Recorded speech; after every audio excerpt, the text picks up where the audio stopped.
Fabulous. Now it says the stream is live. On my phone, I just saw it say the stream is live. All right. Hey, everybody. We had a minor little technical glitch, but we got it straightened out. That's right. This is Carrie with My Metamorphosis and my good friend Christy of Meeting Wellness. And we're here to talk about the November challenge. So, yes, it's a little bit different than what a lot of the challenges are. A lot of them are lifting weights or maybe sprinting and planks, push-ups, sit-ups, that kind of thing. I did squats and push-ups last month. So this is a little bit different, and Mike Shaw TV had made a comment during a prior stream that Christy and I were a part of, and ended up triggering a memory that I used to love to hula hoop, and as an adult, I had a weighted hula hoop. Now, this is sad. I went and looked for my weighted hula hoop, and I actually did find my weighted hula hoop. However, it is behind a bunch of crap in my building, and I couldn't get to it. I couldn't move the boxes, and so I found one and ordered one. And so Christy ordered one too, and we've each done unboxing videos for that. So I am excited about this challenge because this is something I enjoy doing. It's like when I don't know about you, but I would imagine that it's difficult for everyone to just like work out or do stuff for the sake of doing it. Yep. It's like, okay, well, I'm going to drag my butt to the gym and I'm going to lift these weights because that's what I need to do. And it's just not ever really been fun for me to do stuff like that. I have made myself do it. Yeah. Been pretty successful at it in the past. It's not generally, it's something that I've always felt like I had to make myself do. Yeah. And I can only keep that up for so long. Like I have enough motivation for so long, and then I'm like, okay, I'm over it, and then I just give up because it's a chore, and I don't enjoy it. I don't enjoy it enough to keep it up.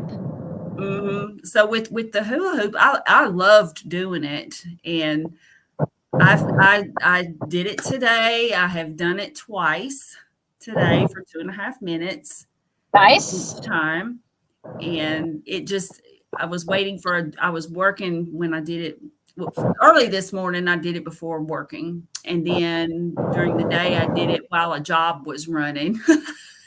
Nice. That's a perfect time. So I did it while my coffee was brewing this morning, 2.5 minutes. And then I haven't done my second 2.5, but I did hula hoop at school today not with a weighted hula hoop, with just a regular hula hoop, because our school is doing it's the whole school district. They're calling it No Absence November. And so today's November 1st. And so my principal, for the kickoff of No Absence November, we had like a field day. And so one of the stations was hula hoop. So when the 5th grade, which I teach 5th grade, when the 5th grade rotated to the hula hoop station, I picked up that hoop and I hula hooped with my students. So what did they say about you being able to hula hoop? I kept looking around waiting for somebody to say something, and I don't think they really cared that I was hula hooping. Not one student said one thing about the fact that I was hula hooping. I wonder if it's because you're generally just so active anyway. Maybe. Now they're just accustomed to seeing you doing stuff, so it's not anything new. I sprinted with them. Remember when I raced against them and everything? So I sprinted with them.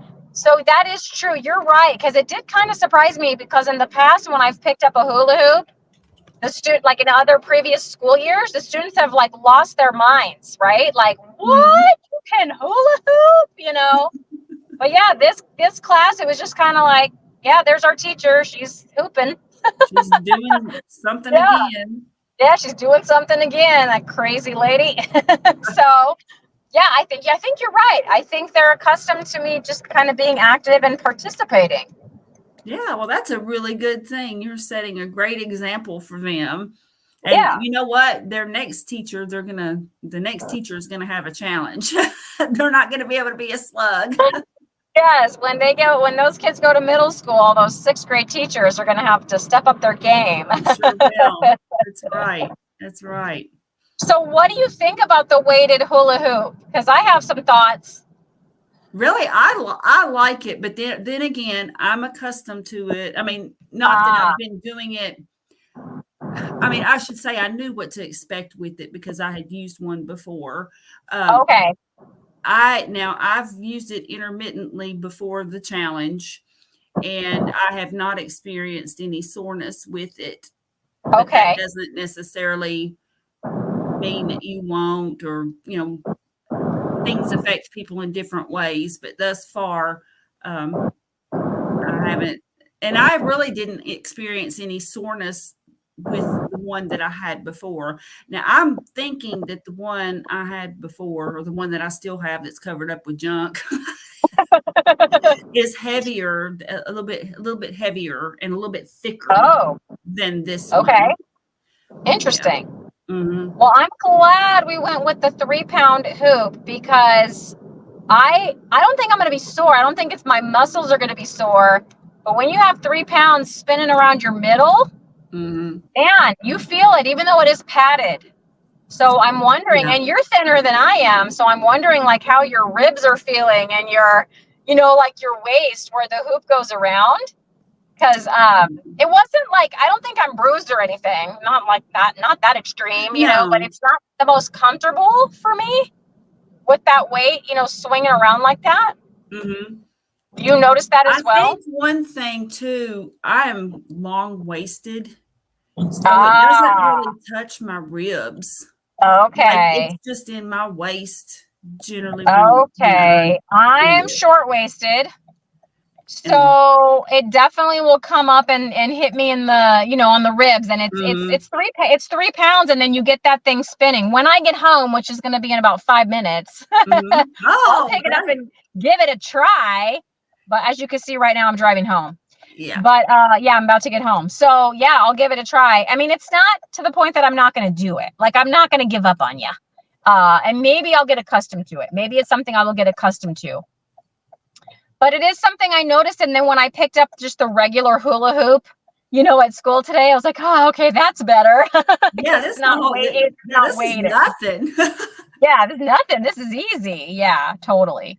But yes, I did my 2.5 minutes, followed by my plank. Did you see I'm doing a plank challenge as well this month with the Carnivore Brothers? Yes. Yeah. So I've got 2 challenges. I thought, let's do a fun challenge and then a serious one. So I've got my plank challenge going on as well. But do you have any subscribers or anyone that's commented? Because I know at least one person that's hula hooping with us, Carrie. We're not the only 2 hula hoopers. Let's see. You mean today or just in general? Yeah, I had a comment today. So I have a one of my subscribers that today is hula hooping with us. Did you have anybody? And I know Carnivorous Grandma said that she was going to be doing the hula hoop challenge. Yeah, so that's the one. So she bought a hoop.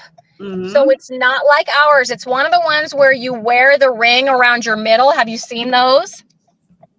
Oh, yeah. Yeah, I have seen those. I'm not sure how I would like that. Maybe if I got accustomed to it or, adjusted. Yeah. It just, but I've not ever tried one. Yeah, she did a little video today. You should go find it. So the Carnivorous Grandma, she bought herself that kind of hoop where you wear it around your waist and then it has like a weight that swings around the ring. But it's definitely the hula hoop grandma. Well, or the hula hoop motion. I saw grandma on my screen as I glanced down and then I said, grandma, there she is right there, which I cannot read that comment since I'm driving, but yes. Here. Awesome. Hi, Robin. And we've got Rhonda's here. Hi, Rhonda.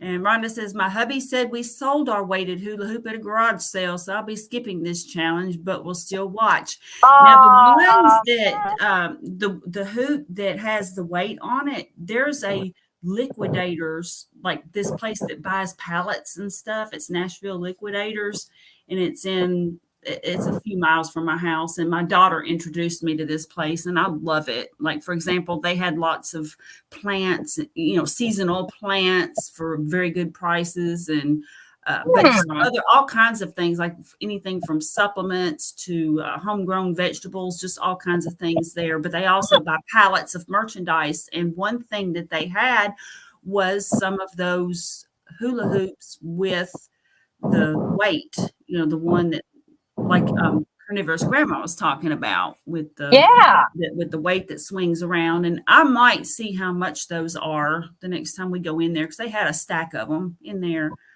Yeah. And I might just buy one and try it out. And if anybody's interested, I can post, and maybe if anybody's interested, I could just get them one and send it to them. Because I don't think they're very expensive. I can't remember offhand what the cost was, but it doesn't strike me that they were very much. Yeah, I would be interested in a comparison, because I'm wondering if that one would be less like hard on my ribs. Since you wear it around the ribs and then the thing swings around you. Yeah, it just looked to me like it's a lot smaller, and maybe I would just have to get into the rhythm of it or something, but it looks almost like a loose belt. It is like a loose belt. So that thing that goes around your waist doesn't move. It stays there. It stays put. And just a little weight, because Carnivorous Grandma did a video, just a little weight swings around you. That's wild. Like a tetherball. Like a tetherball. Yes, yes. Like that. Yeah. So like you are the tetherball pole and the thing swings around you. Yeah, like that. Hey, it's Renee. Hey, Renee. And Cindy is here. I'm glad to see everybody. Cindy. All right. Yeah. This is fabulous. I am in my neighborhood, you guys. Oh, wow. That was a quick trip. A lot better than that hour and a half that you would have done. Guys, I had my hair done, and my sister-in-law used to do it, and it's like an hour and a half to get there now with traffic. I'm like, I'm not doing it anymore. So I tried a new place. I didn't quite make it home in time for the live stream, but pretty close. Yeah, you did. So, yeah, much, much better. Yes, you did well. And no need to rush. I mean, we'll make it work. We will make it work. Talking hoops. Well, anyways, I'll be inside in a moment, and then I'll pull out my hoop. Do you have your hoop there in your office? I do have mine. I've got it handy. Awesome. Up against the wall. Awesome. All right.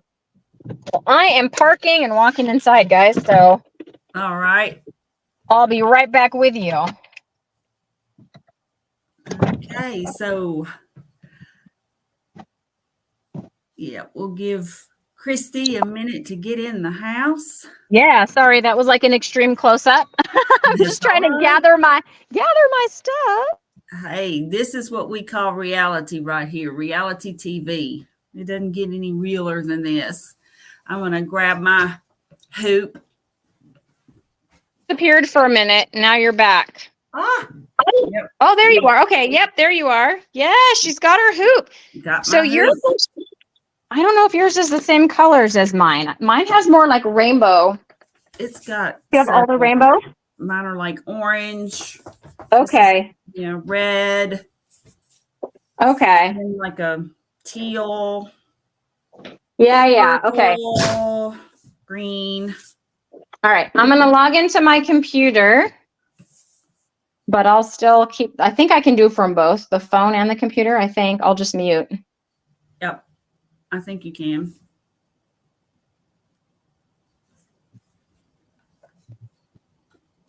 Okay. Drop my stuff. Sorry, guys, that are like being so patient in the chat, like all my friends in the chat that are probably just being very patient right now. Renee says that's a big hula hoop, and it is. Yeah, it's big. It is big. The one that I had a few years ago actually was a Curves brand, and it was, I don't think it was quite. Matter of fact, I'm almost positive it wasn't quite this big around, and it was thicker. So I'm thinking it actually weighed more than this one. And I was going to tell you, I knew a girl at Curves who also did the hula hoop, and she had gotten like I think it might have even come with like a dress or something that she had. Hey, okay, I see your other. Okay, I'm gonna leave. Okay. There we go. Yay! Figure out how to make it not echo. Yay! I'm in my normal It worked. spot. I'm gonna get my hoop. It's right back here. Ah, I see it. Yep. So that's it. It is actually, you're right, Renee. It's a lot bigger than just a regular hula hoop. Mm-hmm. It's also bigger around, and it is 3 pounds.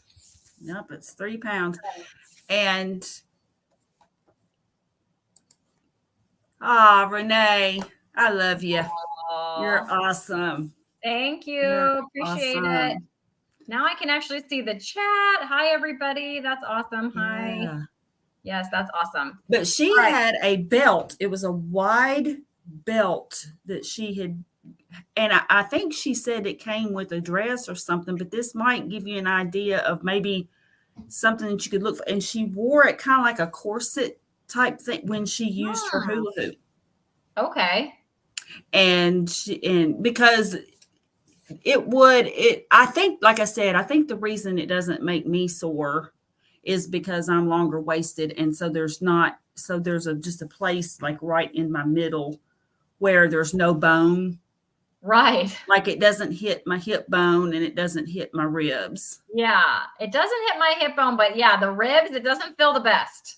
Mm-hmm. Like it's not going to bruise me, but it doesn't feel great either. Yeah. But we'll see. Maybe I'll get accustomed to it.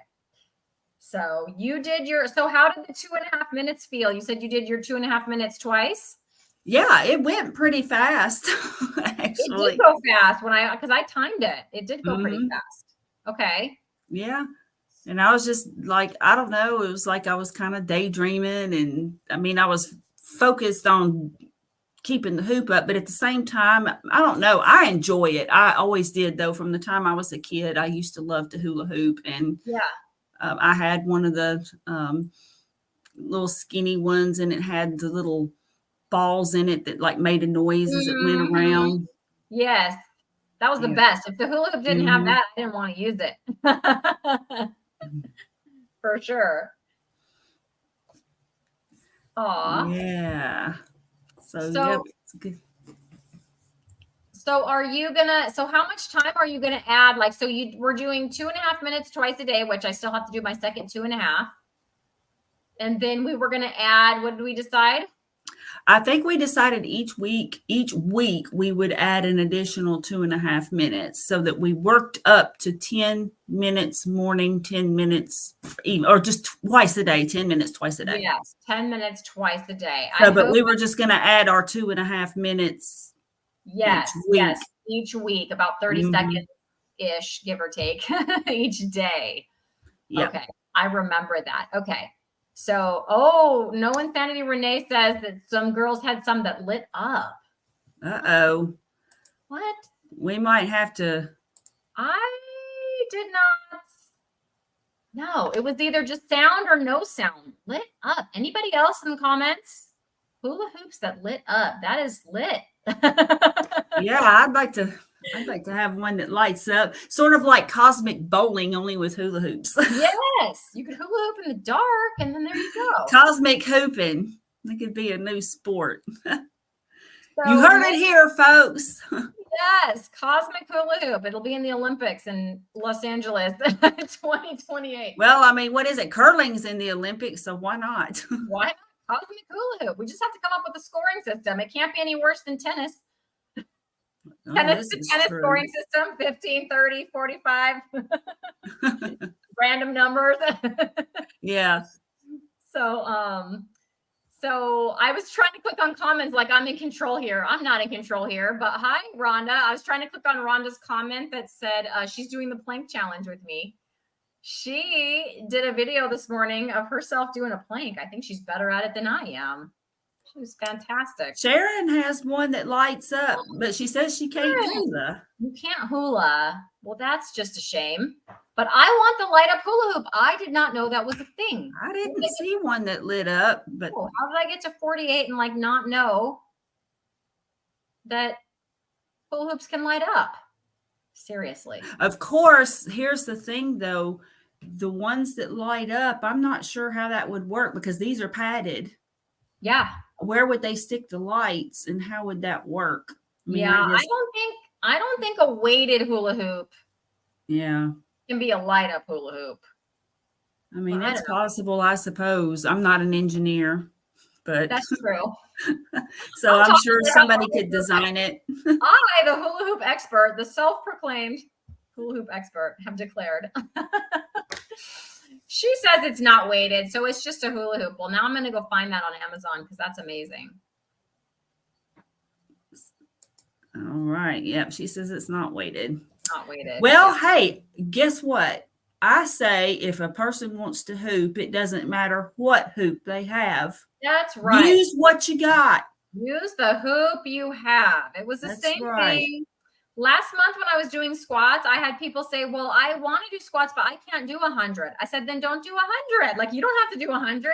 Right. Mike Shot TV and I were doing 100. You do what is a challenge for you, and that is all good.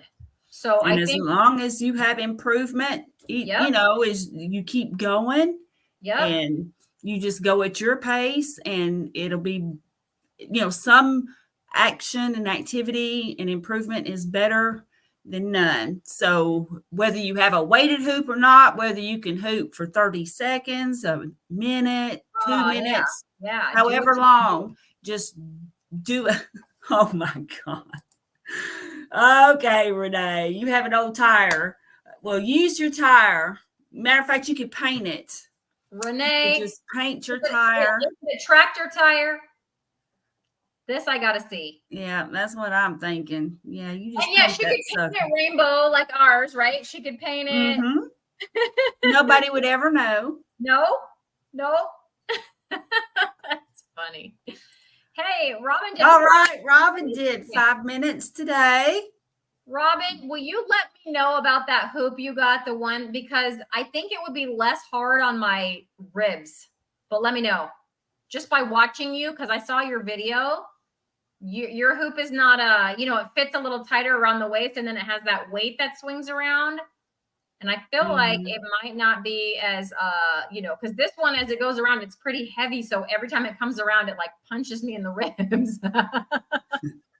Yeah. And I'll check those ones at that liquidator place. I'll make my daughter, I'll drag her with me and we'll go check them out, see if they still have some.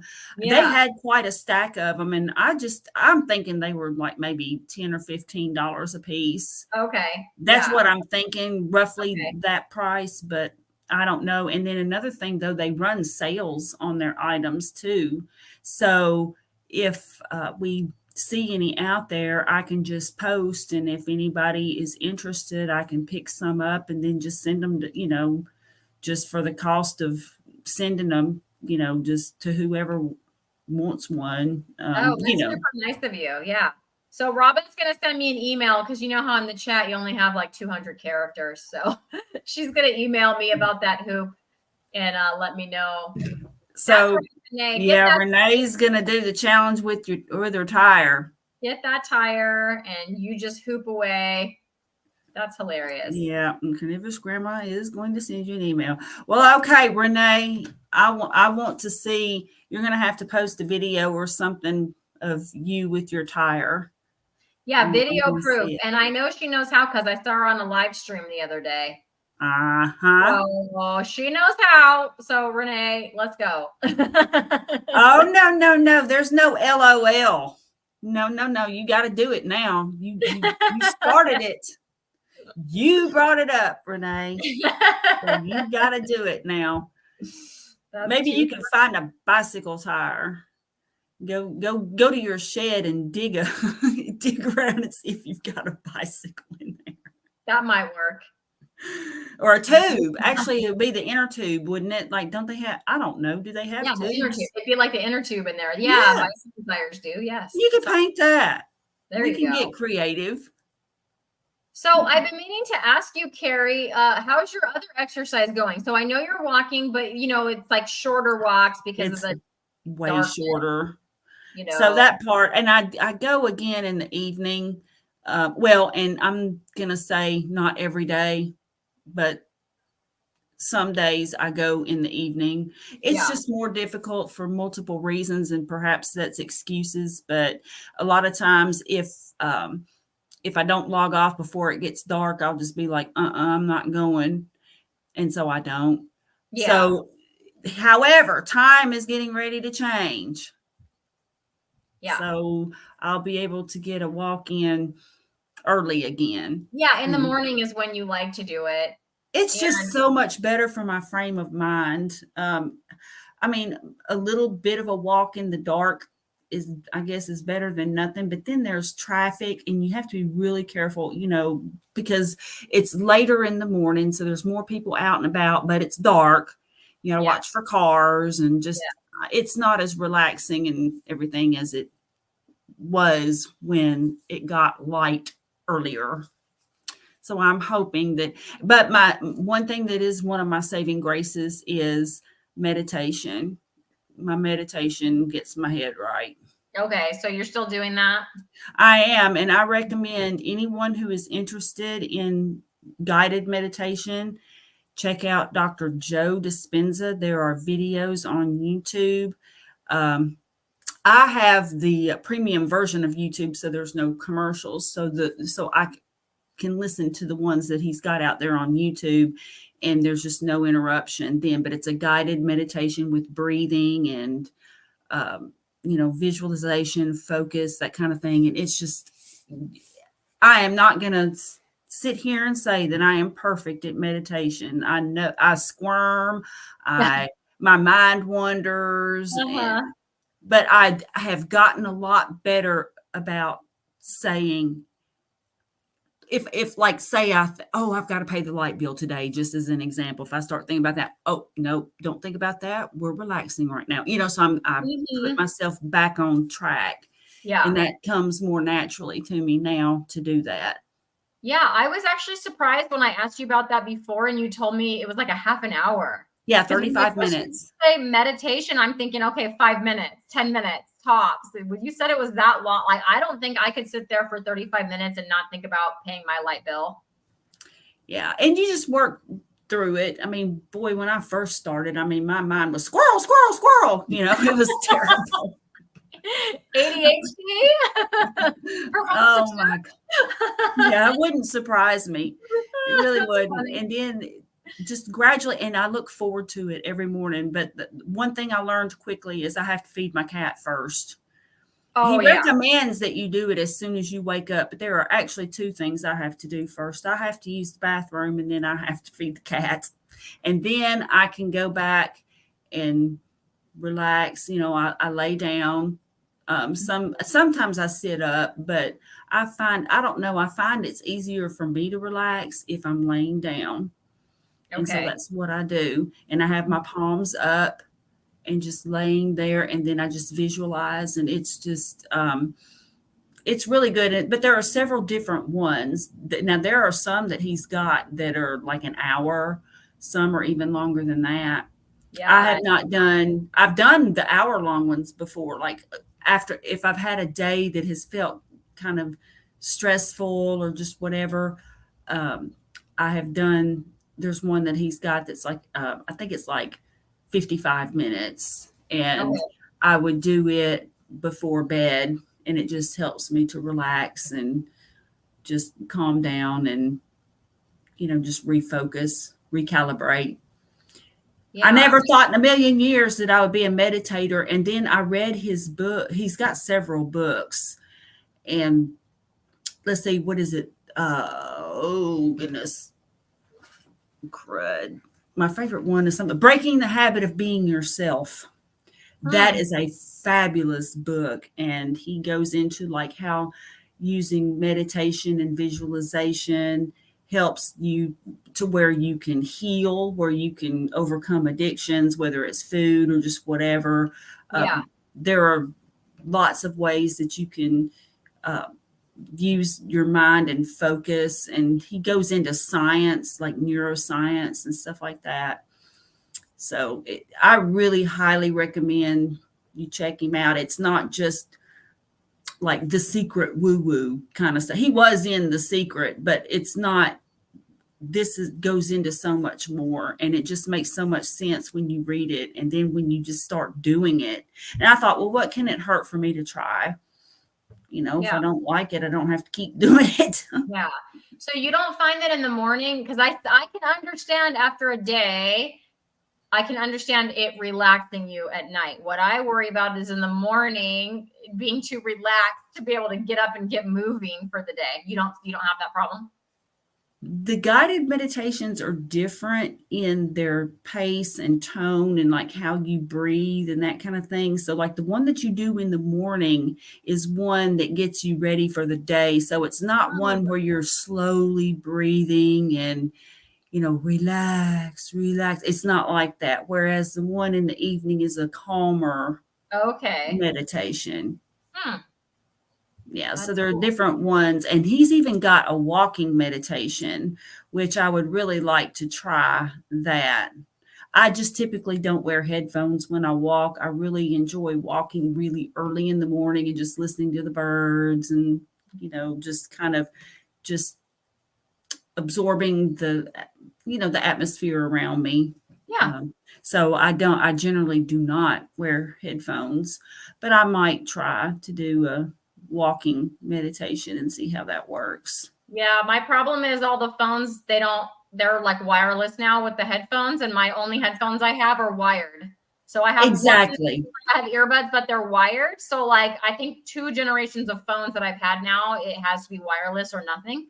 And so yeah, I would have to get some wireless earbuds or something to be able to do that. I don't have those right now. I have some pink JBL headphones that I found at Marshall's, and they were like $14.99. But and these are Bluetooth. They're wireless Bluetooth, and I love those things. They sound great. That's like one of the best purchases I have ever made. They sound wonderful. So whether I want to crank up some loud music and not piss off my neighbors, or whether I want to meditate. So I wear those when I meditate in the mornings, but I would need to I don't think I could wear those and walk. So I would need to get some wireless ones, earbuds. Right. Yeah. Well, I totally hear you on feeding the cat. When I get up and my cat, that's the first thing, she's all over me wanting her breakfast. And if I get out my yoga mat, because I do my planks on my yoga mat, because I have all like laminate flooring in my house. Mm-hmm. Yeah, she gets on that yoga mat. She thinks it's her yoga mat. She's in the middle of it. So yes, if I feed her, then she goes over there and she's eating her food and she's distracted. But yeah, she doesn't think that's my mat at all. She's like, this is mine. Here she is right now. She's like, this is mine. I will lay on it and you will not be here. And she'll even attack me if I try to use it. Oh my gosh. She really thinks it's hers.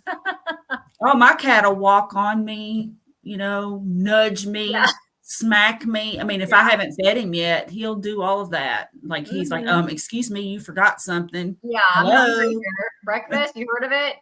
Yeah. Make it happen. I'm hungry. Can't you hear my stomach? Once in a while, his stomach will be growling. Yeah. So it's funny. So yeah, I just know what my 2 priorities are. Sometimes it's feed the cat first and then go to the bathroom, but I've got to do those 2 things before I start meditating. Any other cat people in the chat that also have cats? I know Renee. I just heard about Renee and her animals. I didn't know all of that, Renee. Nicole told me. Renee has cows, I think, and Renee has chickens, I think. Talk to me, Renee. So she's got a menagerie. Yeah, that's what I hear. So I didn't get to talk to you much last night, Carrie. Were you moderating on Nicole's channel? Yep, I was. Okay, no wonder. I was like, she's got to be focused, because I was like, I'm probably going to try not to be late, but I might be late, but I'm going to do my best. And then you were like, not. Like, I was like, I guess she's moderating. Yeah. And knock on wood, people were behaving themselves. We didn't have anybody be ugly, but you never know. Renee says that, cows, rabbits, chickens, donkey, and a dog. A dog. Now, you shouldn't be talking about your husband like that. Oh my gosh. Is the husband the donkey or the dog, though? I know. He might be both. I'm sorry. Okay, this is going off the rails, Carrie. I haven't eaten dinner yet. I usually have a ribeye. It settles me down. I'm still hungry. Okay, so do we want to give our audience demos? Yeah. Now, I know that you demoed for a minute when you did your unboxing, and she said he isn't the best. Maybe. Yeah, I did when I was unboxing. That was that when I unboxed this thing and I used it on camera. That was literally the first time I had used it. Mm-hmm. It is super fun. It is a different feel because of the weightedness of it. So I was like, whoa, that's a new one. Also because of how big it is, it's like you really gotta like whip that thing around and you have to have a lot of room. Yes, so, like, I have to scoot my chair out of the way, and I'll do it first. So my office, fortunately, this was not an office before the thing that shall not be named, like you always say, Miss Carrie. It was not an office until I had to teach online. And then when we had to teach online, I converted it, and really it's just a big open room now. So now Nicole said she's here. Nicole said, I want to watch you hoop. I don't see her in here. Okay, are you ready? All right. Make sure she didn't have enough room. So see, it's like in the middle of my waist. Yeah, so it is. Now it's right on my waist, but right on my waist, there's also ribs there. Mm-hmm. So it hits the ribs and it hits the diaphragm pretty good. So it's kind of hard to talk because as it comes around, it hits my diaphragm and gets that going. But you guys, this is a lot of fun. It is fun. If you are not hula hooping this month, consider joining us. Yeah. Anybody, whether your hoop is weighted or not. Yeah, join us. And I see at school today, when I was hula hooping at school today, they had music playing, and that made it even more fun. So I think tomorrow morning I am not going to hula hoop in silence. I think I'm going to find some good music. Oh, yeah. And maybe Carrie could even give me a couple song ideas. You're going to get me listening to Kiss in a minute. That's right. You can do Lick It Up. Like this. So there we have it. The weighted hula hoop demonstration. Yeah, I was wearing my sweatshirt and it got in the way. It is fun. I am actually so glad that Mike, I don't even remember what he said. Did he say jump rope? I think he said jump rope, Carrie. I think that's what Mike. Yeah, and then Mike you were Shaw like, TV. Hula hoop. Yeah, he brought that up in a previous live stream, and which I actually enjoy jump roping. Now, I've got a jump rope somewhere. Probably next to your hula hoop. It probably is hanging out with the hula hoop behind a bunch of junk. Yeah. Actually, there's not really that much stuff there. I just made a big mistake of stacking heavy totes, and I just couldn't move them. Yeah. And so my son is supposed to be coming. Now, he lives about not terribly far from me, but it is, I feel bad about like asking him to come for random stuff. So like I really save it up. So like if my toilet isn't working or just something like that, then I'll ask him. And so then usually I'll have like, oh, well, while you're here. Yeah. Well, and we'll just knock all these little things out while you're here. That's funny. Yeah.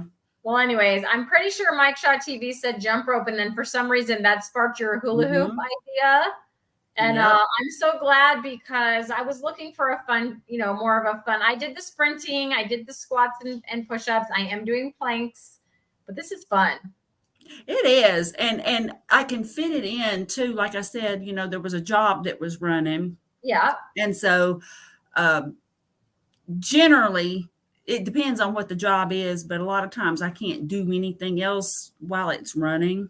Okay. So like I'll keep an eye on the screen and make sure everything's progressing correctly.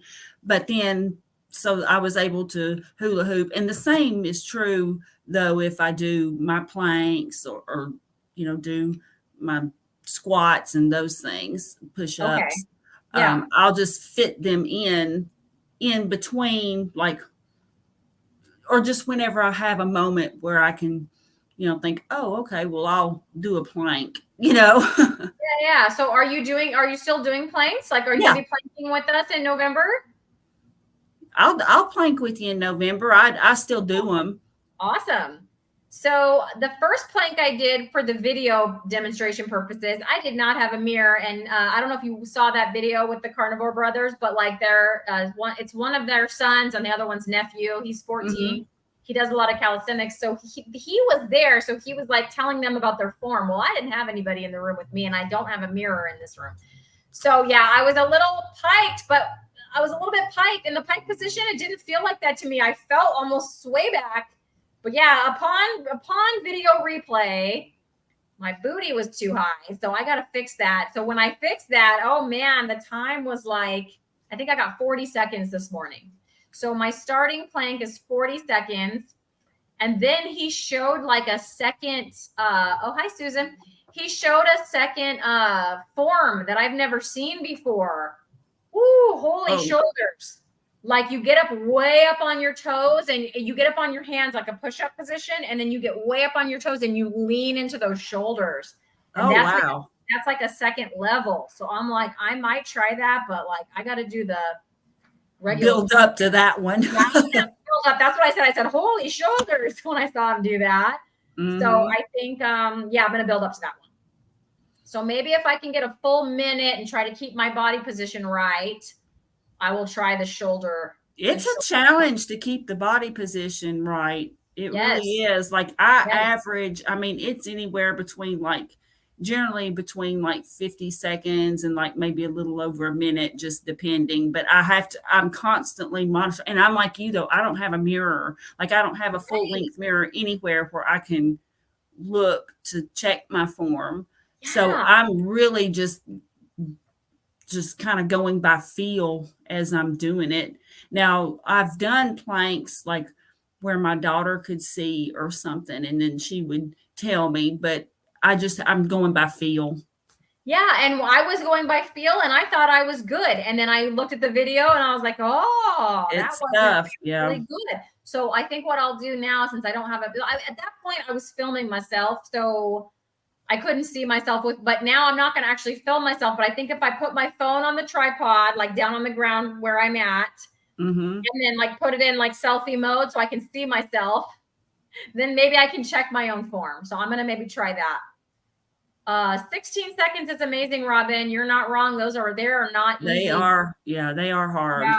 And I've had 2 hernia surgeries in my stomach right above my belly button. So I have to be careful. Make sure you're breathing. Yeah, don't hold your breath. Don't do when I first started trying to do them, I would hold my breath, and that is not, and it's natural. I don't know why I do that. I do that. Do you do this when I go to the doctor's office and they listen to your heart? Do you hold your breath? I do that. Oh, yeah, maybe until they say to breathe. Yes, exactly. He's like, you don't have to hold your breath. Yeah. Mm-hmm. Yeah. But when I was planking, I found myself holding my breath, and I know that increases that pressure inside the abdomen. And since I've had hernias before, I don't want to do that. I need to keep breathing. That's so I have to tell myself. It's a lot to remember. You'd think it's simple, but it isn't. So weebles wobble. Yeah, weebles wobble, but they don't fall down. Yeah. Yeah, tighten up your core. And that's another thing. Doing these hula hoops will definitely help us tighten our cores more. Yes. And I I will mean, tell I you, had like rock solid abs. Now, of course, I will say that I was going to curves and I was also doing other exercises. I was doing sit-ups and other things, but you'll notice a difference though doing the hula hoop, because oh, I even did the hula hoop after they closed the curves location that was near me, and then it got to where it wasn't convenient for me to go to the one where they transferred my right, membership. So after that expired, I didn't renew it. So, right. but I did keep doing the hula hoop, and this one thing that I enjoy, and it's something that you can do in spurts, like where you don't have to just plan this long trek or this block off a large time frame to do it. You can just pick it up and just do it for a few minutes. Mm-hmm. And I mean, I think that's the key too. I think like our ancestors, if we want to get like proper human diet technical about it, they didn't really like exercise for 2 hours or whatever. They did things, had activities in spurts, like Yeah. just throughout their day, they would do things. And it might be a minute or two that they were doing it, and then they would move on to something else. But so, like, they might be lifting some rocks, or they might do, I don't know, whatever, just different various things that they might do in their daily life. But it wasn't just this, well, I'm going to lift this same rock 50 times so I can get strong, I mean, Right. It was for sure functional fitness in reality. yes. Hey, look who's here. Hey. Nice. Hello. Nice. Good to see ya. Good to see ya. Absolutely. So Yeah. I lost my train of thought when I saw Russ come in. Russ, you made me lose my He train does of thought. that to people. He didn't even say anything. He said, "Hey, ladies," like a normal person. And I was like, "Oh, Ross, I can't think anymore." He's here. He made me laugh. That's because we're keto cuties, y'all. Yes, we So, are keto cuties. and it's So, exciting. what I was going to say is I was going to agree with you. If someone told me you got to go and work out for an hour, I'm not doing it. I don't. I teased you a little bit about the squirrel, the ADHD, but like I can't do it. Like I get bored of it. I don't want to do it. I'll just quit because it's too much at a time. But if you tell me pick up that hula hoop for 3 minutes, that's right, Russ. That's right. He does. He has that effect on the keto cuties. So I if I have to pick up my hula hoop or get to pick up my hula hoop, whatever you want to say, for 2.5, 3 minutes, I can do that, and it's quick, and then it's over. It was the same thing with the squats. Yes, it's 100 squats. By the end of it, I could do 100 all at once. But like on the very last day, I was like, I don't want to do 100. I can't sit here and do 100 right now. I'll do 20, and then I'll do 20 more a little bit later, or while I wait for this thing to finish, I'll do 20. Because if I just sit there and just like only squat, even that 100 squat, it's like, no. But if I can just go bust out 20 squats while I wait for X to happen, it's like totally doable for me. Yeah, it's like you just work it in so often. Like, I think one reason I was so successful when I did do curves is two things. One, it was right on my way from home from work. So if I had my workout clothes in the car, or sometimes I would just change into them at work before I left, and I would just go right on in. The workout was 30 minutes. Sometimes I would do 2 cycles, which would be an hour. But most of the time I did 1 cycle, which was 30 minutes. And then I would go home, and a friend of mine also was a member too. And so we would often go together. She worked at the same place I did. And so we would just go at the same time. And once in a while we would go at lunch, but most of the time it was just right after work. So it was very convenient, and it wasn't a huge time frame, and it wasn't like a lot of traffic and hassle getting in. When they closed the location that was like right on my way home from work, I had to go the opposite direction from work during rush hour. Yeah, no. If it's not towards home, it ain't happening. So yeah, I used because I just hated to I mean, they would have refunded the money, I guess, but we went ahead and just finished out the memberships, and she and I both ended up not renewing because of that. And I actually enjoyed the workout because it mixed in machines with like aerobic activity, so you were getting both in, and it was sort of like high intensity training basically, although I don't know if they used that term when they were demonstrating it, but like you would do your lifting, and then you were rotating, and it was just like in a circle, and you could just like hop in anytime you got there. Okay. And then you could just hop out like after you like so many rotations was so much time. So like you would just track how many rotations you did. And if you wanted to do more, you could. But typically a 30-minute rotation. So I enjoyed that. And after I got my divorce for a while, I went to back in the early 2000s, I had a membership at the Y because I was determined I was going to look fire. So I get it. I don't exercise. It makes I did. I made myself do it. Oh yeah. And hi, Chase. How are you? I'm glad you're here. This crazy bunch. Yeah. And Susan said that her curves closed as well. It used to be 5 minutes from her house. I wonder if a lot of curves closed or something, because I remember it used to be when the curves first opened, that was like a big thing. I never went to it or anything, but I remember it being a big deal. And then I didn't really hear about it anymore. So maybe they started, getting less locations. Yeah. I don't doubt that a bit. When I was a kid, my parents would take us to Golden Corral, and my favorite part was that soft serve ice cream machine. I don't know if they still have them, but when I was a kid, they did. You could like self-serve at a soft serve like ice cream machine. Mm-hmm. Oh yeah. I did that. Okay, Russ. So do you also do 12-ounce curls? With cans, 12-ounce curls. Yes, with cans. No, he doesn't exercise. It makes him tired, he said. Russ, you missed the hula hooping. Russ would have had a lot to say if he saw us hooping. Oh, they had a weight loss program. I bet it was eat less, move more, Susan. Am I wrong? Actually, that is the truth. And what was funny is part of the reason why I joined Curves was I had put on and my diet was crap. This was before I had discovered. I'm not laughing at you. You know who I'm laughing at. No, I know who we're laughing at. Romantic walks to the refrigerator. My darling. I'm about to take a romantic walk to my refrigerator after this live stream and get my chuck eye steaks out. Yeah, she got a hot date here very soon. With my cast iron pan and my chuck eye steaks. Yeah. Sorry. Okay. So yeah, but they did do the but here's the funny thing. I had actually gained like maybe, I don't even know how much I had gained. It wasn't a whole lot, but I was eating like crap.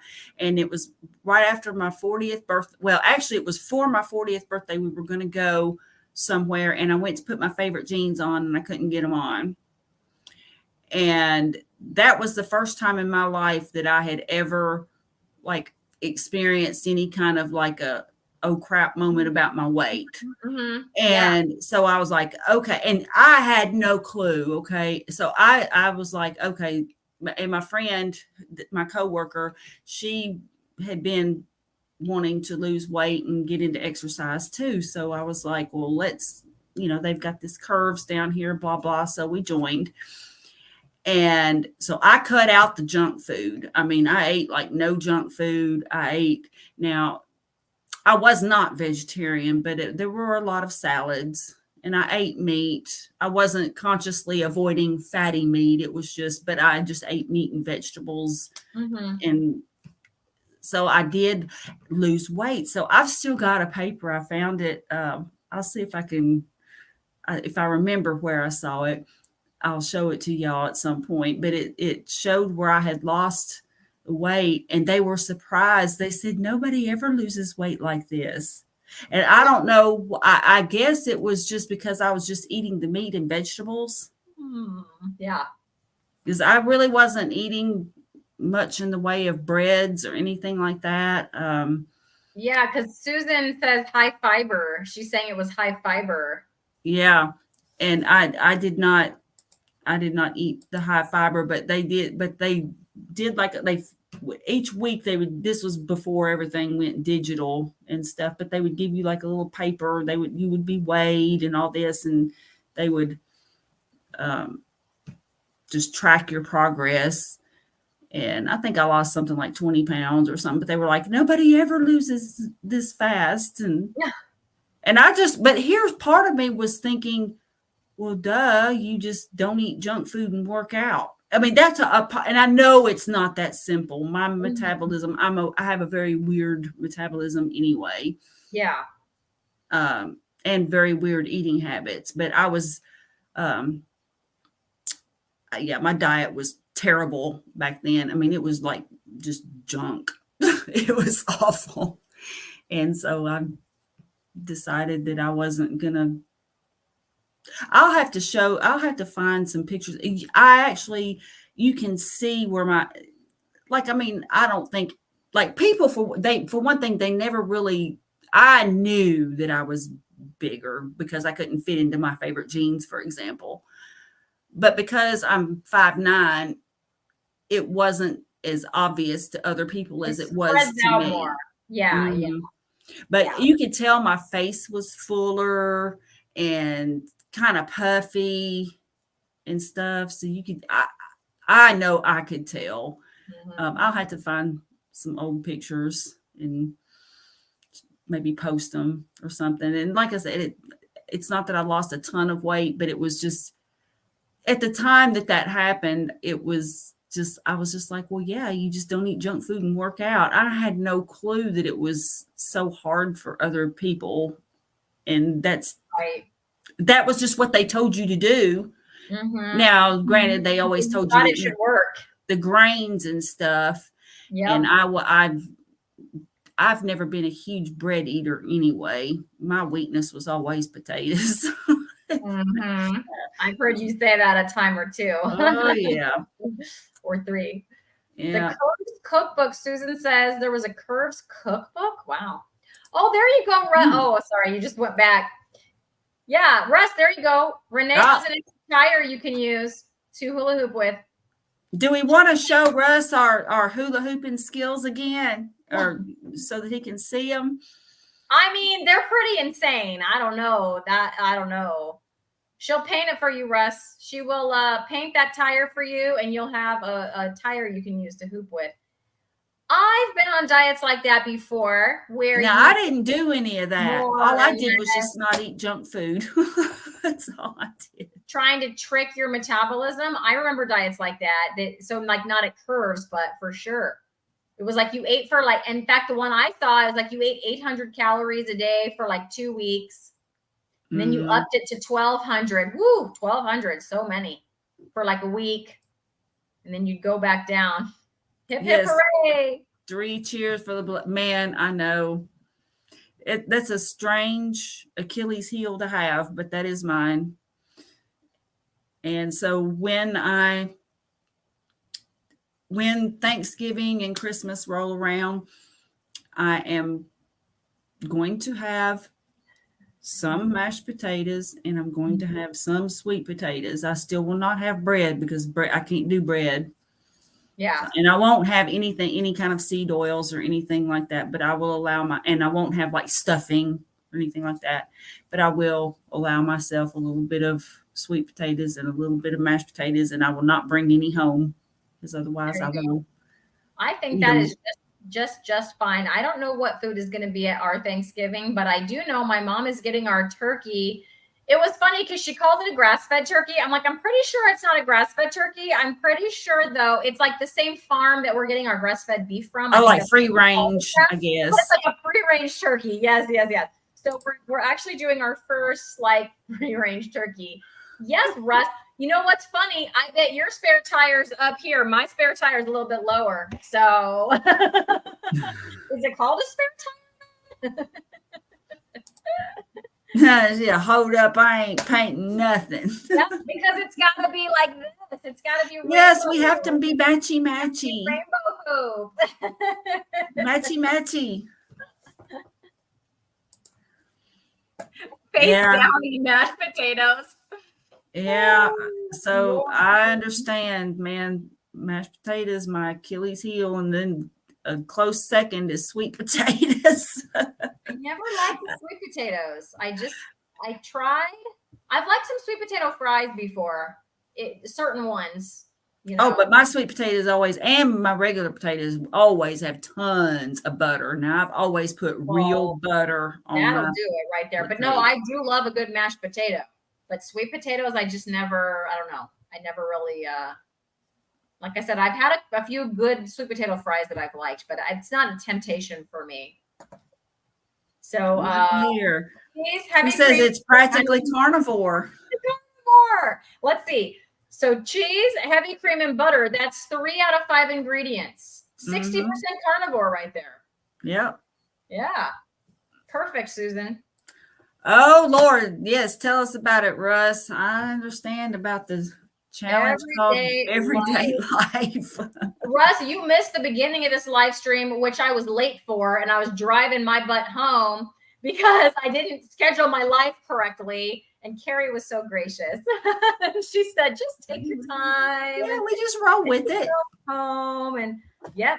So it's that's the carnivore calm, you know, the keto calm, all that. Yeah. I felt bad because I didn't want to let you down. So I'm like, I'll just live stream from my car.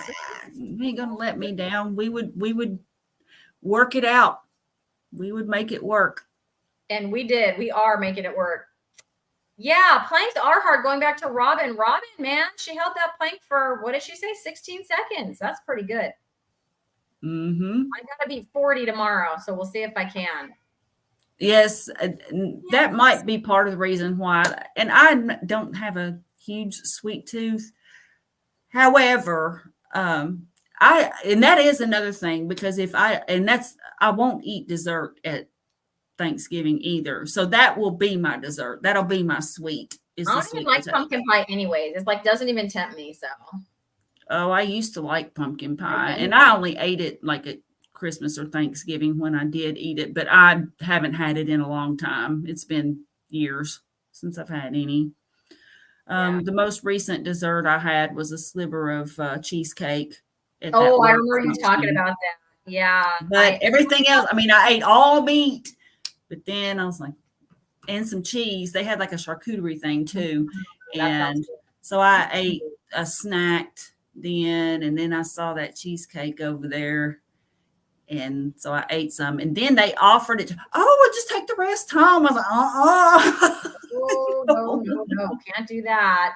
I will sit and eat the whole thing. So I will tell you that it was all because of a video I watched. It's a long story. I don't know if we have time for a long story, but I did. Aww. I'm okay too. We're all okay. Yes. We're all right. The end of the long story is I decided to have a handful of pecans.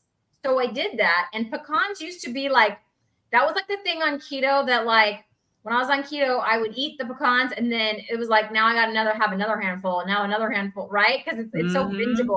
It's so bingeable. But I'm telling you, I had that handful of pecans, and then I was good. Like, I didn't go back for that second handful. That was pretty unheard of for me.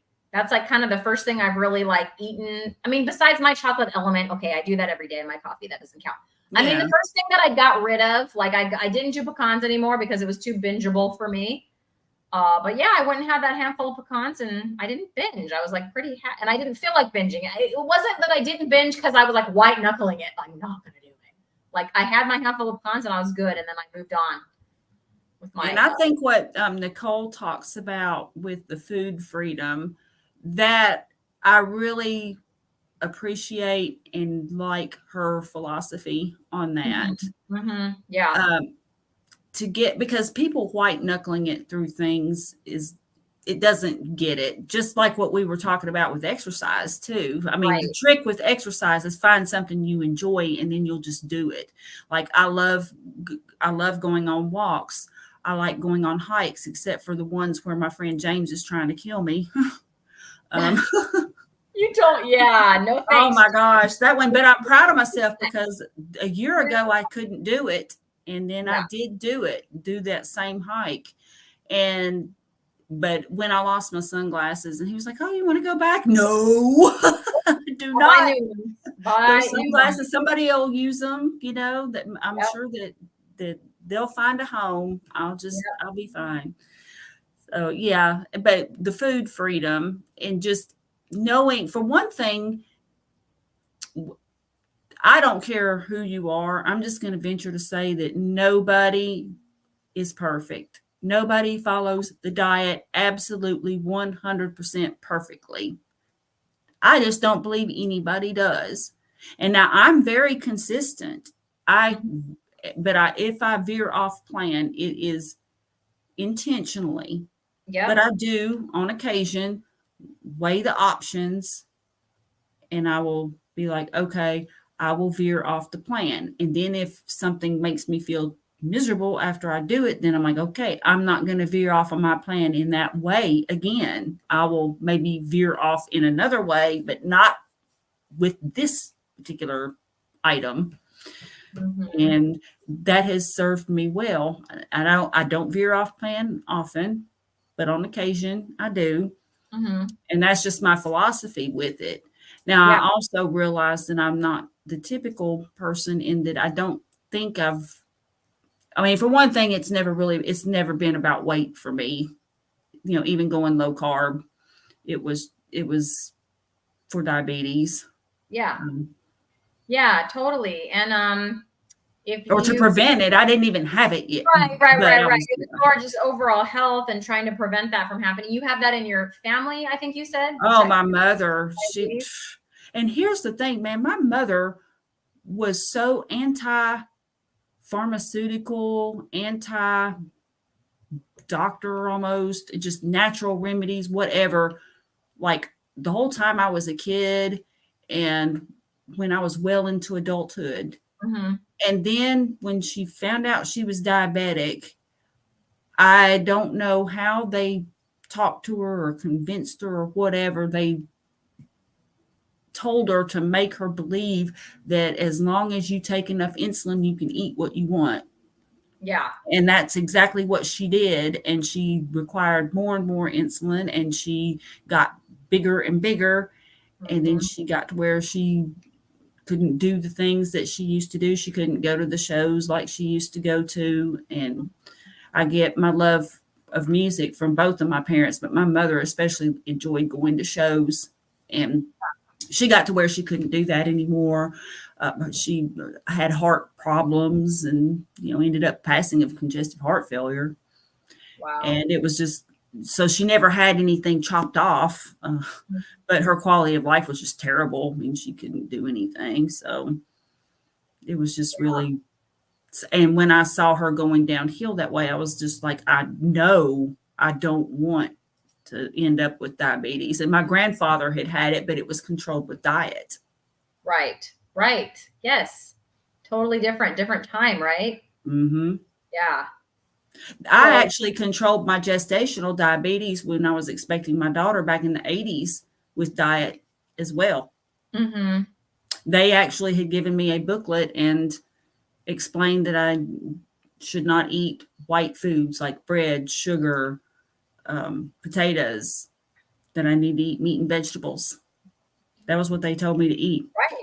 Well, now, fast forward 10 years, that is not the same advice I got from my son. Nope.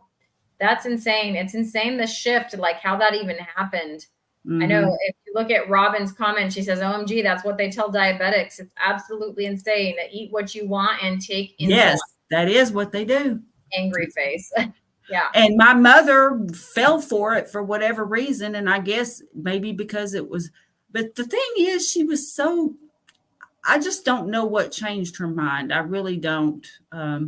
Because she was so skeptical of she never called it like big pharma or anything, but she just didn't like pharmaceuticals. Like she never even took aspirin. Right. And like when she was expecting my littlest brother, I remember she drank like red raspberry leaf tea, as a thing. It's supposed to be a thing that's good for you when you're expecting. And I don't know. I mean, I drank that with both of my kids and I had pretty easy labors. So that could be true. I don't know. But it's just, she just so went the other way. Yeah, like a switch. With it. It was just odd. Don't know. Yes, I am. Tracy's mother went vegan and got off insulin and stopped. Well, that's good. I mean, I'm glad that worked for her because I wish that something, my mother would have tried something, but she just didn't. She just thought she could eat anything as long as she anticipated how much insulin she was going to need in advance so that, to keep her sugar down. It's just really sad. Yep, control hypoglycemia with diet. That's awesome. Because you're keeping your blood sugar at just that stable and steady. Yes. There's no fluctuation there. Yep. I know. I remember feeling like shaky, like hungry, shaky, like so hungry that I was shaky. I don't get that feeling anymore. Nope. Like I'm hungry right now, but I'm fine. Like I'm not like, if I don't eat right now, I'm going to pass out. Like, no, I'm fine. I'll be fine. Yeah, but you'll be tearing into that thing when you're finished. Yeah, here. When I'm finished here, I'll be tearing into that steak. You can bet that. So Renee says most of the females on her dad's side were diabetic. None of them had it under control. They were going to amputate her grandmother's leg from the knee down, and she died the night before surgery. Heavens. Wow. Yeah, my mother, for whatever reason, I'm not sure how she avoided, and here's the thing too, she was so proud of herself for taking her medication and like remembering to test her sugar and she was just proud of herself for she thought she was taking care of herself. She thought she was managing it appropriately and she was proud of that. Yeah. Yeah. That's a shame. Yeah, I don't really know. I know my dad kept going like in and out of type 2 diabetes. Like it was after I left the house. So I'm not really sure because I didn't live there then. But he would like get up to where he'd be diabetic, or I don't know if it was pre-diabetic or diabetic. I'd need to ask my mom that, and then he'd like eat better. Like I don't think he was ever on insulin, and it would like kind of subside, or it would go down to where the doctor was happy, which was probably still too high, honestly. If you listen to like any of the other doctors talking about how, oh yeah, they tell you if you have an A1C of 7, like you're good or whatever. So I don't know his numbers, but I'm just telling you, like, yeah, he would just veer like in and out of that diabetic range, which is a sad thing. Yeah. But it is, and it's this is the thing, like my grandfather's diabetes was maintained by diet. In other words, it was controlled. My grandmother, basically all he ate was meat and vegetables, and he would have cottage cheese. I remember sometimes he would have tomatoes, but for the most part, he would just have just meat and some kind of vegetables for his dinner, and he didn't eat bread. He didn't add sugar to anything. He would drink coffee, but it was black. And then, so she knew what I went through with my gestational diabetes too, because I controlled that with diet. Yeah. So it's just odd. And I knew enough to know when I was starting to do research that I would have to keep my blood sugar low. And of course, the first advice you find is to eat your healthy whole grains and go vegetarian and blah, blah, which I knew I couldn't be a vegetarian. I knew I couldn't do that. But I did eat my share of salads, but they just tore my stomach up. Yeah, my problem with salads is I just never stayed full for long enough. I didn't have a lot of like digestive issues with eating foods, but like whenever I did try to eat, light like that, like an hour later I'm hungry again, and then I'm just trying not to eat and feeling miserable, and fun. Chewing your nails. Yes. Chewing gum, like whatever I got to do, pounding diet sodas, to try to not put the calories in, thinking that it's, the calories. Yeah. Mm-hmm. The worst. Yep. Well, I know, let's see, it is 8:15 and I know you're starving. I don't want you to be gnawing off an arm while we're sitting here, but this challenge is going to be a lot of fun. Yeah, it is. And we can just, what do you say we maybe check in briefly once a week, or and we could just do that. Yeah. I guess we can figure out a time, and I mean, it doesn't have to last an hour. It could just be something. No, just a brief check-in, and anyone who's hula hooping, check in with us or see how we're doing, see how we make our time or whatever. Yeah. I mean, I know sometimes we get to talking, and sometimes a stream will. I know. Which I enjoy it so much. I mean, I could sit here and talk all night, y'all know. Yeah, and it's always fun to see who pops up in the chat and say hi to all the okay, we have out there. Tracy says, have not started carnivore yet. Have an appointment with the vascular team next month. Going to talk to them about it first. That's good. You should definitely work with your medical team. Also, I would really recommend you do a lot of research and reading on your own. And hopefully, if you do decide that carnivore is for you, based on research that you found, hopefully they will be supportive and work with you. I will tell you that if they are conventionally trained, which, I mean, they're conventionally trained, but if they maintain that belief, the conventional belief, they will pitch a hissy fit if you tell them you are going on carnivore. So I can just tell you that they're probably going to have a cow. No pun intended. Especially if you phrase it that way. Now, one thing what you could do is, if you decide after doing your research and watching tons of videos, reading scientific papers, whatever it is you need to do to feel comfortable, and if you decide that that's something that you would like to try, you might want to first tell them that you are eliminating seed oils, that you are eliminating bread, you're eliminating inflammatory vegetables and sugar. There you go. Yep. Now, when it's presented that way, who can argue with that? Right. However, if you say I'm going carnivore and I'm just eating nothing but red meat, somehow that just flips a switch. And it also makes them very defensive. Yes. So I think the presentation and being diplomatic about it is good. But if you just flat out say I'm going carnivore, they're going to have a cow. And I do know, I have heard of some people being kicked out of a practice because they have eaten a meat-based or keto diet. Oh, wow. I've heard of people being kicked out before, so that's not uncommon. So I believe in being honest with your doctor, but at the same time, there are some terms that, because of media exposure or whatever, the terminology is scary. But when you look at what that terminology really means, in other words, I'm getting rid of seed oils, I'm getting rid of grains, I'm getting rid of inflammatory vegetables and sugar.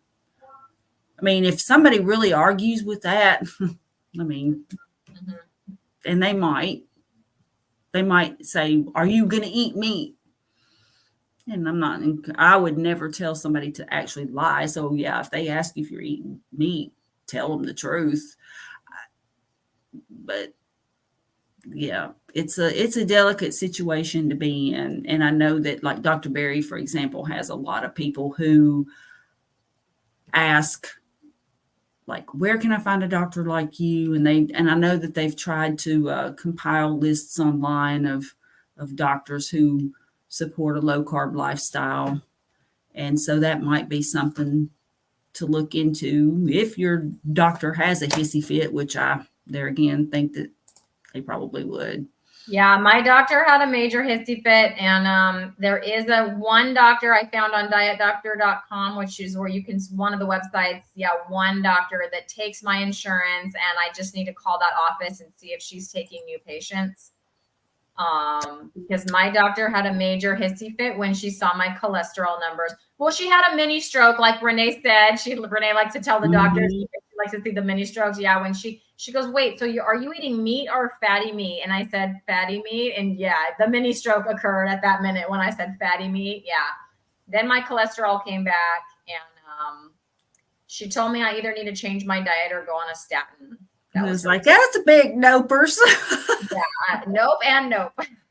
Yeah, so I got my third phone call today. She keeps calling at 8 a.m. I'm like, I'm a teacher. Like, I'm in my classroom. Sorry, I'm not. Oh, wow. So she's calling you, and what is she saying? Like, she's leaving messages that my cholesterol is critically high.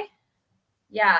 And the first time she left the message, so there's a law, go figure, in California, go figure again, that says something. I don't know what the law actually says, but my doctor, because of this law, my doctor had access to my labs before I did.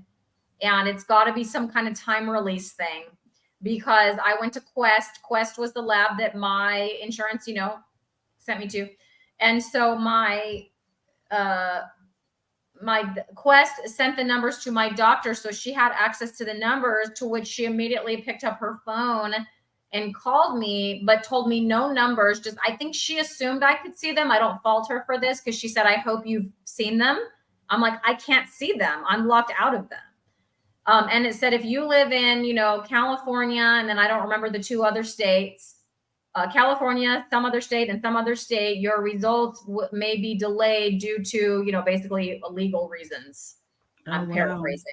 So I had to wait. So she called before I ever saw my results, before I ever saw my numbers, because I wasn't going to call her till I knew. She didn't tell me if it was LDL, HDL, all of the above, triglycerides. Like, she told me nothing. She just said, your numbers are critically high and you need to change this diet or go on medicine. That was her first message to me.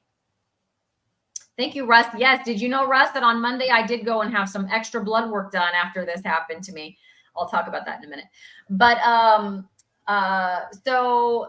so she left that message, which I feel was, and again, partially I don't fault her, because I think she thought I could see the numbers, but I couldn't. I was locked out. So for her to just leave me a message that said, these are the highest numbers I've ever seen, and you need to go off this diet immediately or start taking a statin, and I hope you've seen the numbers. I'm like, what numbers? Like, I don't know what numbers you mean. So I couldn't see the numbers. So then, like a day and a half later, she called me again and left a similar message, and I still couldn't see the numbers. And so by this time, it did say on my portal, like, that they should be available that day, but I kept waiting and they kept not popping into my patient portal. So I did, like, it had a link that said, like, request your numbers. I'm like, well, I shouldn't have to request them, but whatever. So I did. And about 2 hours later, I was able to see my numbers. So my triglycerides and my HDL are amazing. It's my LDL that's, way up there. So I think it was higher. I think it was higher than yours, Carrie, and that's not a race that I really. Your LDL, what is it? So it's over 300. It's over 300. My LDL. Oh wow, you beat me. It just says greater than 350. Wow, you really are a lean mass hyper responder. Yeah. So, but both, like, all the ratios, like the triglycerides to LDL, yep. the LDL to, what are they all? Anyways, the ratios are all wonderful. Like, I calculated them all. They're all great. All the ratios. Mm-hmm. It's just that LDL number is quite elevated. And so I went, like, the very next Monday. I went on this Monday, so a few days ago. The results still aren't in. But I went to Own Your Labs and I got a particle density test ordered. So I don't know if you remember when you were talking about your cholesterol, and I was like, are you going to order that particle density? And you're like, no, I don't really care, or whatever. And so I was like, okay. Well, anyway, now my doctor is like, oh, hi, Mike. Mike's popping in. A little late there, Mike. I'm telling about my cholesterol story. So yeah, so I did get the blood work. I paid the money. They're running the whole panel again, because you can't just get the particle density. Like, they run the whole cholesterol panel and do the particle density. So I had that blood drawn on Monday, and I'm just waiting. I just keep going in and like checking. So it's not Quest, it's LabCorp. And because there's not a doctor involved, I'm assuming that those numbers should just like hop right in. But like, I checked earlier today and they weren't there yet. I don't know how long, anyone know in the chat how long those particle density tests on your LDL, how long that takes to come back. But so yeah, all mine, and here's the thing. Here's the kicker. My thyroid was a little low and my vitamin D was a little low. Do you think my doctor mentioned either one of those to me? Nope. She sure didn't. Not in the 3 messages she left. So I guess I'm on my own to fix my own thyroid and like get some vitamin D and figure it out. Wow. Yeah. That's the thing. Their biggie, that box they got to check is that stupid LDL cholesterol box. Yep. And now I've been hearing that they want people's LDL to be below 70 now. Woo. Yeah. Now I need to do some more reading up on it, because I've heard that mentioned a couple times, and I was kind of listening to a couple of various podcasts kind of in the background. And so when I heard that, it's like, but from what I gather, that's like the standard that's being pushed now. And of course, the only way you're going to do that is either put somebody on a high powered statin or use one of the injectables like Repatha. Right. No, not going to happen. And none of that's going to happen for me. No. So thank you everybody in the chat. So yeah, Mike, I got you beat. Mine was 350. And I don't know, maybe that's because I'm still a pretty new carnivore. I've heard when you're kind of new, it can kind of do crazy stuff. Also because of the thyroid. And thank you, Susan. I did buy some 2% iodine. I think I'm on day 4 or 5 of doing that iodine. So we'll see if that helps. I don't know much about Dr. Bright at all, but she did an interview on 5 Minute Body. And it was like an hour-long interview about thyroid. She's like a thyroid, she specializes in thyroid. So what she had said was they got to talking about cholesterol as well. And she said if she sees a patient that has an LDL over, I forget what she said, like 250 or something. Don't quote me on that, but whatever. She pretty much assumes that their thyroid is low, because the LDL cholesterol is supposed to be going in and like working with the thyroid to do whatever, like hormones, if that's going on, and it's not happening because your thyroid is low. Mm-hmm. So people with low thyroids, besides being carnivore, if you're carnivore and you have a low thyroid, it's going to pump that LDL number up. So that could be another reason. So yes, I did go and buy the iodine. I'm doing that. And you beat me on the A1C, Mike Shaw TV. My A1C was 4.8, you stinker. It's all those squats I made you do, and I'm sticking to it. Good job, Mike. No, that's amazing. That's amazing. Somebody beat me. Master Carnivore. You win 388. 112 in the normal range. Yes. Mm-hmm. Yes. So, I mean, I'd have to look my HDL and my triglycerides. Like one of them was in the 70s and one of them was in the 80s. Like, I don't remember. I have my phone though. I can look it up and tell you. And like my ratio was beautiful. Yeah, Mike, facts is right. My ratio of like LDL or triglycerides to LDL and then triglycerides to HDL. Triglycerides to HDL is supposed to be like less than 1.5 and mine was 0.85 because they're about equal to each other, which is good, I guess. I was just started doing all this research after my doctor was like, you need to take a statin right now. And I was like, no, I don't. That's funny because even before I went low carb, I knew I wasn't going to take a statin. I knew that wasn't going to happen because I saw what it did to my mother. She, of course, when you're diabetic, type 2 diabetic, they put you on everything under the sun. Mm-hmm. And they had put her on a statin. And my dad called me and says, well, I'm worried about your mother. She can't remember how to check her blood sugar, which like I was, how to use the glucose meter. And hello, I was just telling you how proud she is or was, about checking her sugar and making sure she took her insulin and all this kind of stuff. So for her to like not remember, and be confused as to what to do next. And I said, well, Daddy, has she had any change in medication? I'm not sure if she's had any changes. And I said, well, can you tell me what she's taken? So he went to the cabinet and read, and when it was a generic statin, and I probably shouldn't have done it, but I did anyway. I said, tell her to stop taking that right now. Yeah. Tell her to stop taking it. Yeah. And sure enough, like in a few days, she was back to normal. That's crazy. Yeah. My dad, they had him on a statin for years and years and years, ever since the 80s. And he passed away of dementia. And I just wonder if that was like, 2.5 years ago. So I just wonder if I had known, because my mom followed me right after, a month after I went heavy meat based, 20 grams total carb or less keto. My mom did it the next month. Like, she was all in. She wasn't like, I diapered you and I don't have to listen to you. Like, she didn't. She was like, I believe you and I'm with you on this. She's been doing it ever since. So I just wonder if I had known about it, and I don't beat myself up, but yeah, you just see all the stuff that they say about the statins and the type 2 diabetes and the dementia. That's totally the progression of my dad's health. It's crazy. And I have a really good friend whose dad has declined, and he is on statins, and they say he's got dementia, and I would just be willing to bet. And you don't want to sound like one of these conspiracy theory kooky people. And there again, a lot of times it's in the way that you say things and present things. So I want to present things. I try to do it in a rational way and it's always best if it's their idea or if they are curious about it. And they haven't really checked into it.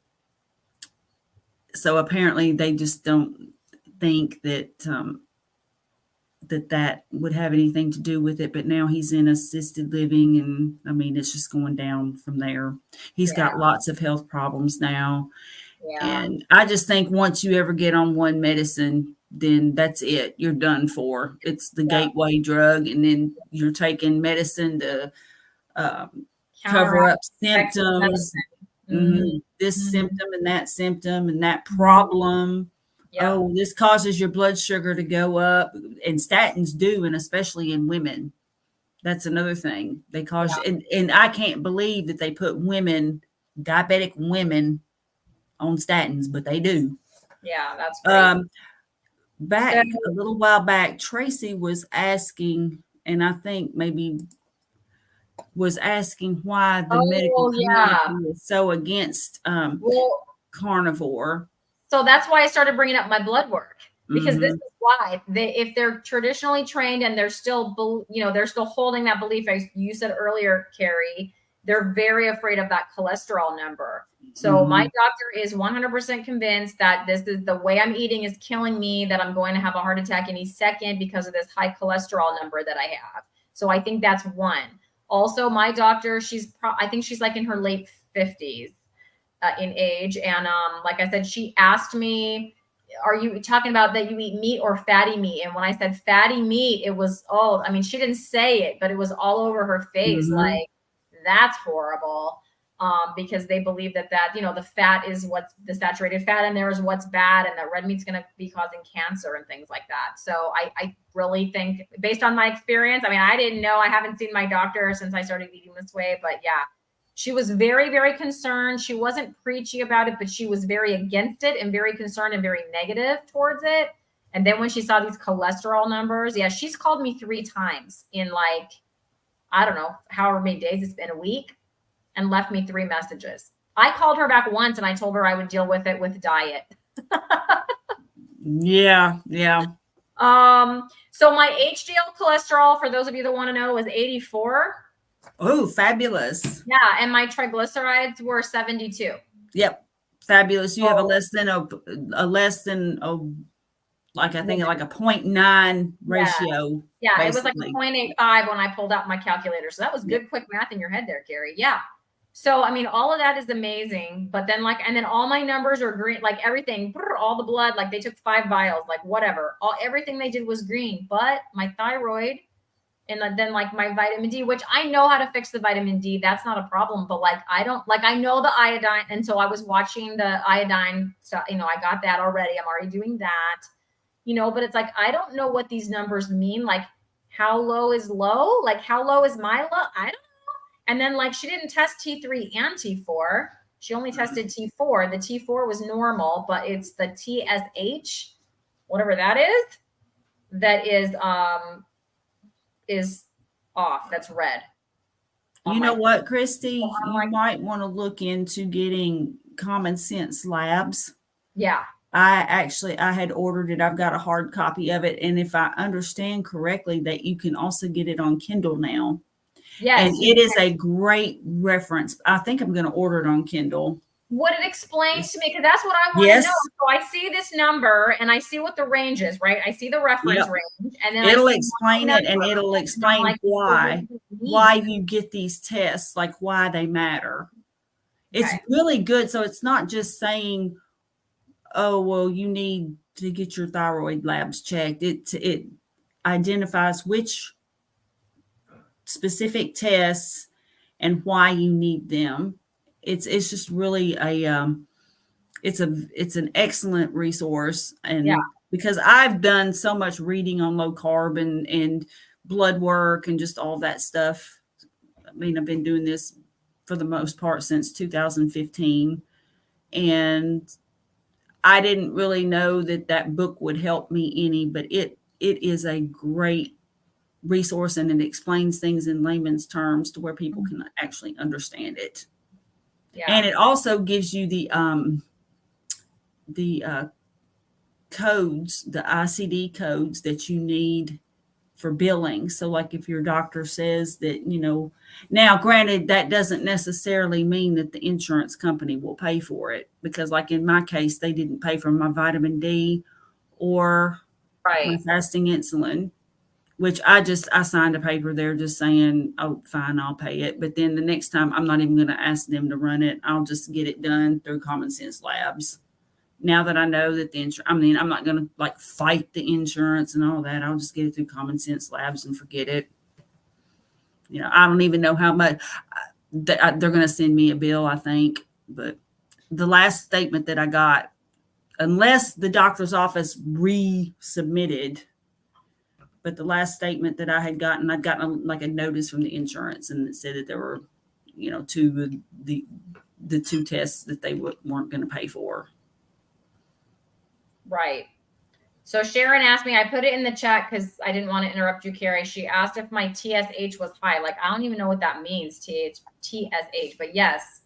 So the reference range says between 0.40 and 4.5. And then mine was 6.28. So I don't know what that means. As we wait in silence. I don't know either, because I haven't really checked into the thyroid stuff, just simply because I haven't had thyroid symptoms. Yeah, because yours are normal. And the ones that they did, they do it. Yes. What is it? A TSH and another one routinely. It's like two of them that they do. Yeah. It's just on a routine basis. And I guess then if one or both of those are out of whack, then they'll test other ones. Test the other ones. Okay. But Sharon, it is low thyroid. I did look that up. So Sharon says, even though the number is higher than the range, but it means you have a low thyroid if your number is high. So yeah. Sorry, I didn't mean to interrupt you. No, it's good. Yeah, Mike Shaw says TSH is the thyroid stimulating hormone. Mm-hmm. So the trend's normal range is 0.27 to 4.2. Okay, yeah, mine says 0.40 to 4.5, but it's probably a different lab. Mine is Quest. Anyway, mine is, no matter what range you're looking at, mine is 6.28. So yeah, and I did look it up, and that is, I think that means low thyroid. So I started with the iodine, and we'll see. The thing with this is I don't have anything to compare it to, but I know eating carnivore, I'm feeling a lot better. Like I'm feeling more energy. It's really high. Okay. Thanks, Susan. And Renee's was 0.35. That sounds about like what mine is. Like, wow. Yeah. I'm thinking that's about what mine is. Mine's usually a pretty low number. I don't think it's outside the reference range, but it's like low. Okay. But I think it's supposed to be like on, I don't know. Like I said, I've not really had like any thyroid symptoms one way or another, like whether it's a overactive or underactive. So I've just never. Now, a good resource for you too might be, it's Stop the Thyroid Madness. It's a website, and Dr. Berry has recommended that one before. Yes, I did go to that one, but they really, from what I saw, they were talking about like all the medicines your doctor can give you. And my doctor is just ignoring the fact that I had that number. Like it talks about thyroids, but I know, like I've already had it tested. So it's telling you like the symptoms. Yeah, I know, like tiredness, hair falling out, like I know. But you know, I know, and I know what my number is, but that's what I'm wondering if there's any. Oh, that's great. So Renee, I'm sorry to hear about the tumors, but I'm glad your thyroid is still hanging in there. So I just don't know, like, is the iodine going to be enough to turn it around? Like, I guess I don't know until I try it. Right. So yeah. So that's what I started on, and we'll see. And then if I have to get another, I'm working on getting another doctor, or if I can talk to my doctor and she's not going to like freak out some more. When your weight is more than your cholesterol. Yeah. Yes, boom. Boom.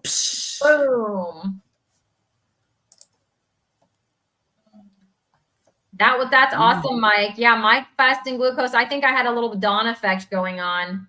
His fasting glucose was only 89. Mine was fantastic. High. Mine was like a little over 100. So, but I went right at dawn, like right in the morning. I don't know what it was. Yes, I have noticed that if I go early in the morning like that, that my fasting glucose is like around 100. Yeah. But if I go at like 10 or 11 o'clock, you know, a little bit later, yeah, then it's like 89, right. 79. So because this is like I said, this is the only blood work I have, guys. I got nothing to compare it to. That's why I don't know if my thyroid has gotten better or worse. I don't know because I don't have any other numbers. Right, this is my first one. But anyway, so yeah, I'm thinking because it was literally when they opened, like 5:30 in the morning. You know that I was over there doing that. Oh, awesome. Mike, I was going to make a video and now I'm just blabbing all about it on these lives only because I feel like the story isn't over. Like, I don't even know what to say. I'm so. Well, and you can still do a video for people who don't catch the live. So like I'm going to do an N equals 1. I need to do one anyway and just give some folks an update like on what happened when I had the illness. Yeah. I will tell you that I am very fortunate that I was very sick for 4 days, but man, I got better quickly. I know of people my age and younger who had it linger and they were very sick, had an ongoing cough, all of that. So here's the thing. I made the mistake though of thinking that because really I rarely get sick. It's very rare. And so what happened was I just thought I was immune to that, especially since I took care of my dad when he had it. I took care of him for like 3 months and he was very sick with it. And I was with him during the thick of it. I'm over here in the chat. It's a baseline. There you go. It is a baseline. Yeah. Oh, I know. I love the Dawn effect too. Russ is on a roll this evening. He is. He's giving us the comic relief. Okay. Okay. Yeah, I don't know if you're talking to me or who you're talking to, but it's funny because for that thyroid being so out of whack, I feel so much better than I did before carnivore. So maybe it was worse. Can it get worse than what I have right now? I don't know, probably. But I definitely feel more energy. Uh-oh. Dun, dun, dun. Oh, we gotta wait for that video. Okay, Mike, I'm waiting. Russ, you were so funny. Yep. So I did not drink any coffee before the test, but it was not 16 hours. I think it was I don't think about you're 12. supposed to fast that long. From what I understand from Dr. Berry and from the Common Sense Labs book, you're supposed to fast for 12 to 14 hours. I fasted for 12 hours before the original blood draw. Yeah. And about the same before the one that I had Monday for the particle density size. Anything beyond that, your body thinks that it's actually in fasting in your, your whole, like everything changes because it's like you're conserving energy and that kind of, or you know what I'm saying? You're burning the fat and it's all these different things happening when you actually fast versus just going without food for a while. Yeah. So Dr. Berry recommends 12 to 14 hours. That's generally about the time that I'm fast. I will say they were able to find my veins. They never used to find my veins. Oh, really? Jeez Louise, yes. From all the sprinting, I think, Carrie. I have visible. So Dr. Sean O'Mara. So Mike's talking about Dr. Sean O'Mara. That's right. That's right, Mike. He talks about the having visible pulses. Like he even has them in his wrist. I don't have visible pulses in my wrist yet, but my pulse is visible in my neck, which is a good thing. Bye, Russ. All out of jokes. Aw, sold out of jokes. Darn. God bless you, Russ. It's good to see you. So anyway, but I do believe that they were able to find my veins because of all the sprinting that I've been doing and improving my blood flow and stuff like that. Yeah.